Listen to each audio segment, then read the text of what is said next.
национального единства – одна из самых важнейших дат в истории независимого Таджикистана. Ежегодно 27 июня отмечается как День торжества и мира, примирения и национального взаимопонимания. Этот день напоминает нам, что мир и единство являются величайшим благом и богатством нации.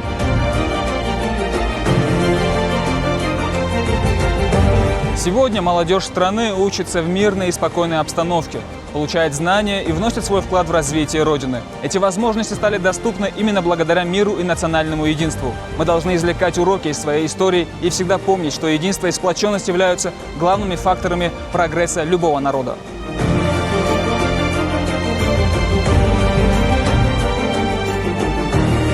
Мы гордимся миром и национальным единством нашей страны. Спокойствие и согласие стали бесценным достижением таджикского народа. Сохранение этого великого достижения – долг каждого гражданина. Мы должны защитить и сохранить наше бесценное историческое единство.